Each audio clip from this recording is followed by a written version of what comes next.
can tell from that very colorful introduction, my name is Angie Marin. I've been told multiple times that I talk with my hands. I'm sorry, I can't help it.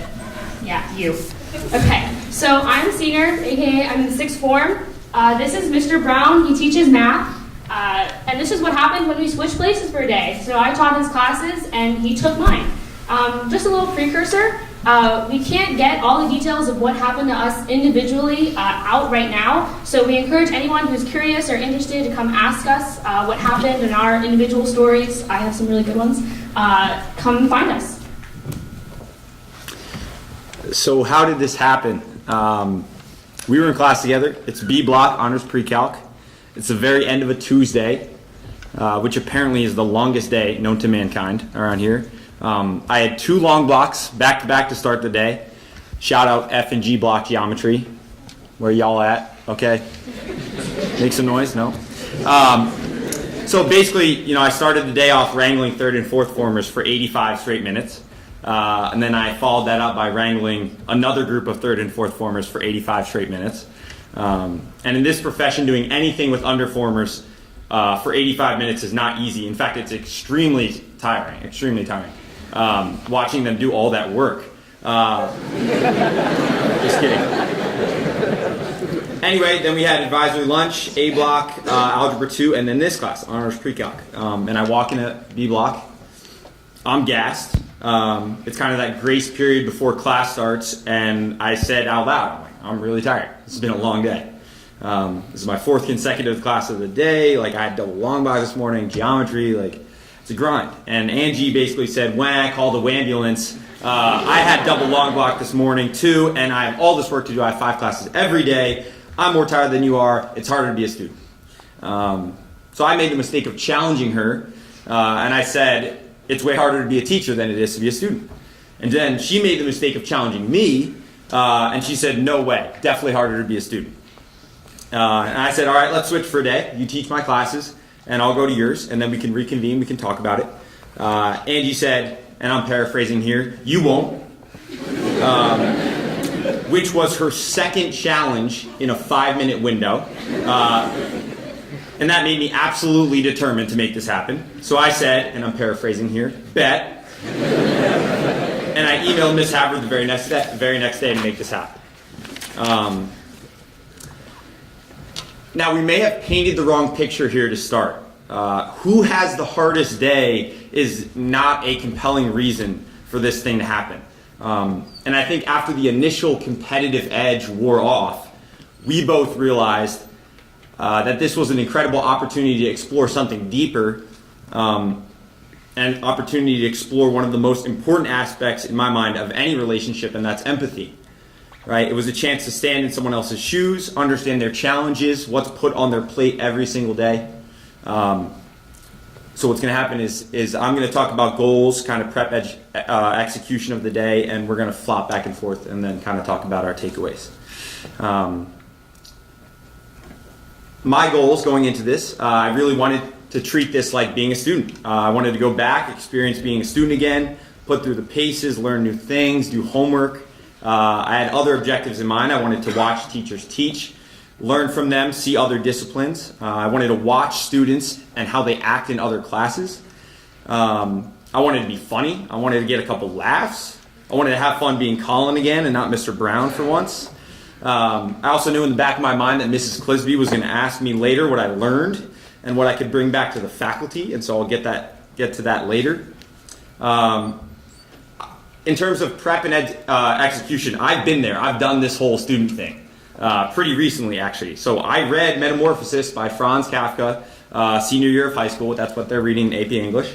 So I already had a few legs up on people. That's a pun? Nope, okay. In fact, for my entire life of 24 years, between the months of September and May, I have done nothing but be in school for my entire life. In the words of the great poet Curtis 50 Cent Jackson, I ain't new to this, I'm true to this. Okay, I've been doing this. So my prep really was just doing the homework, right? I did some reading, I downloaded an app for bio. One story about the prep that I love is that I'm talking to Angie, and she's telling me, hey, you got to take really good notes in AP English because I have to write this essay. I've got a quiz coming up. And the way she said it made me feel like she was not comfortable with me taking notes for her in English class.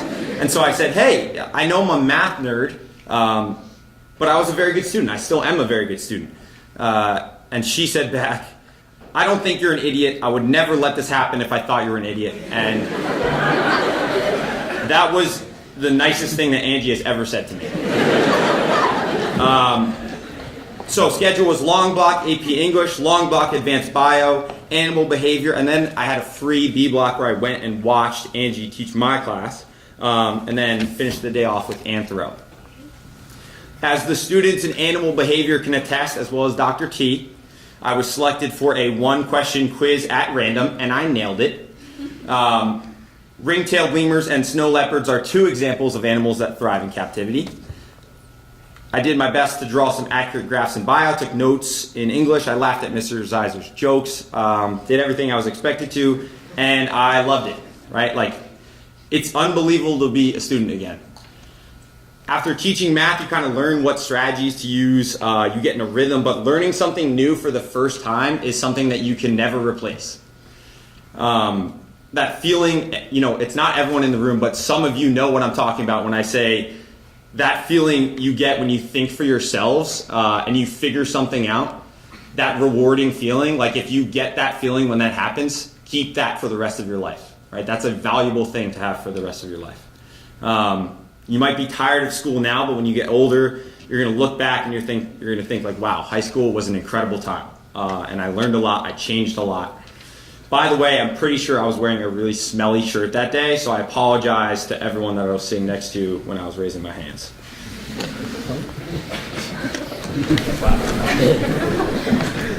All right. So some of my goals going into this, honestly, I really did just want to prove Mr. Brown wrong.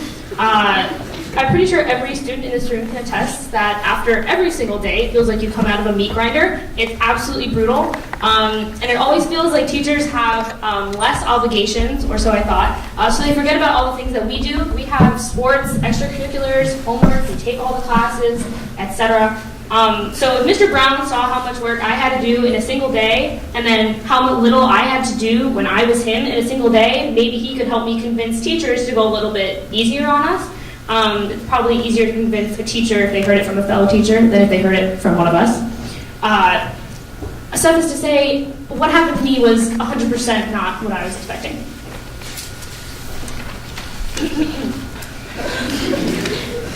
So my prep, this is going to sound really bad, but it was next to none, because I figured that teachers took most of what happened pretty loosely. I know that teachers planned months in advance, but I figured that general class would be improv depending on how the students were doing. Wasn't. So I made a Google Doc, blocked out times for activities. I had links to some worksheets. Kahoot was my best friend, even though it bummed out and didn't work over half the time. So my schedule was 2 long blocks of geometry, Algebra 2, and then Honors Pre-Calc, which honestly I dropped out of. So my first block went pretty terrible, as F-block geometry can probably attest. I didn't know what I was doing, and the freshmen blasted through what I thought would be a whole long block's worth of work in about an hour. So there was this question of, what now? I realized then that teaching is not improv at all. But I had to improv my way out of it. Which I did, I would think, successfully. I'm sure F-block can probably back me up on that. So my second block, which is G-block bio, it went way better. I had a handle on everything that I was doing. The 5 minutes after class and the 5 minutes before, sometime in community service, I put some more links in my Google Doc, so I felt like I was way more prepared. I felt like everyone there learned something new. It felt like everyone stayed working the whole time. It looked like everyone got something out of it. So there we go. My F-block was a fluke. Teaching is as easy as I thought. Mr. Brown is wrong, I'm right, haha, can't wait to tell him later. So I went to lunch, pretty confident, and then I had A block, Algebra 2. Yeah, that happened. I had a great TA in the form of Leah Liang, thank God. So it was a lot older kids and a different ballgame, and I completely failed to realize that. The projector broke before class even started, which really derailed me because all of my plans were online. So I apologized to them. But it was back to the what now question. I couldn't fake it till I made it. The class got out of hand quickly, which I'll get into more later. And then I had honors pre-calc with Mr. Brown, which is when Mr. Brown came to watch me. So now here's the important part, the takeaways, right? What did we actually learn? So if we did this and we didn't learn anything, then why do we do it? I would completely agree in an unbiased manner with Angie's assessments. It's not easy to be a teacher. In fact, when I started teaching, I looked back on high school teachers that I had, and I was like, yo, I had good teachers in high school. Like, they worked hard for me. And so, like, what I want to tell you is cherish those teachers and the work that they put in for you. It's a very selfless job. They do a lot of work just for you. It's not for them. Like I said earlier, empathy is one of the most powerful motivators, equalizers, bond creators, important skills for adults and kids alike. Being able to put yourself in someone else's shoes. It's really hard. It's actually almost impossible, but making a conscious effort to try to do it every day is a valuable skill to have and train. Empathizing leads to, or can improve your outlook, right? So everyone has hard times, stuff on their plate, stressors. Keep that in mind next time you judge someone, right? Assume the best of others. If someone does something that rubs you the wrong way, let it go for once. We've all said something mean. We've all acted out. I do it all the time. Kids do it all the time. Give people credit for the good things that they do. Now I've got two kind of main points what I took away from this. Learning how to learn is one of the most important skills to have as a successful young adult. Having like that figure it out skill set. And it's something that you can work on, right? You can train almost anything. If you work on your grit, your growth mindset, you can get better at literally anything if you work at it. So, I did fine in bio, I did fine in English, and I think that's because I've been doing this for a long time and I've learned how to learn, right? I could pick stuff up kind of on the fly. I looked some stuff up. I thought for myself. I asked for help. Teachers, this is a point for you. Help your kids learn how to learn. Lastly, but definitely not leastly, us versus them is one of the worst things that can happen to school culture, right? And I'm talking about students versus teachers, us versus them. Avoid that mentality at all costs. And if you find yourself saying things or thinking things that reinforce that mentality, try to combat that. And that goes for both students and for teachers, right? Avoid thinking us versus them. As much as teachers like to think that they remember exactly what it's like to be a student, we really don't. Our experience of being a student is a memory, right? And memories are unreliable. I have a skewed version of what I was like as a math student in high school because I've been doing math for a long time. I'm good at it, right? So I think back, I'm like, oh, this was so easy for me in high school. I could pick this up in 5 minutes, right? But really, that memory is skewed by the practice that I've been doing for a long time. Teachers, right? Kids get on our nerves. Teachers get on your backs. What we have to realize for students is teachers are not out to get us. Making you work is beneficial to the stretching of rubber bands in your brain. Science. Last thing I'll say here is I don't really get to coach everyone on this campus. I just stole that line from Mr. Tom. And I want to offer a word of advice to everyone on this campus in my last minute here. Just 3 pieces about being successful and being unsuccessful. Successful people want other people to succeed. Unsuccessful people want others to fail. Successful people take responsibility for their failures. And successful people talk about ideas, not people. Those 3 things kind of came to mind as I was doing this, but also just 3 things that I kind of take with me every day, and I thought I'd share with you. All right. So I had 2 main takeaways. The first one was effort and attitude. We talk about that a lot when it comes to athletics, but I've learned it's something that we really need to be incorporating into the rest of our lives. a huge part of what I got out of this was that students really should make more of an effort to engage with what teachers are doing and participate. Even if you aren't interested or don't really like the class, it isn't an excuse to disengage completely, because that throws everyone off, and it isn't fair to the person who spent who knows how long prepping to teach you all. I know it sounds cliche, but fake it till you make it. Like, if you just pay attention, there's no real way you can go wrong. If you just look straight ahead and listen with your ears that you can't turn off and your eyes that you also can't turn off, there's no way to go wrong. The second thing I learned was respect. There's a huge respect element that goes into both teaching and being a student. I'm sure a lot of the stuff I personally experienced in the classes was just because I was a student and what was going on was so out of the ordinary. How many times have you had a student teach you? But the whole incognito, like my phone's in my lap and I'm just looking down, I'm not texting, and the taking notes on the computer but I'm typing super rapidly thing is something I know a lot of teachers have dealt with and do deal with. And I know it's going to be next to impossible to convince you guys to like disengage from your screens. And I get it, social life is really important. I know offense, in some cases probably way more interesting than whatever class you're taking.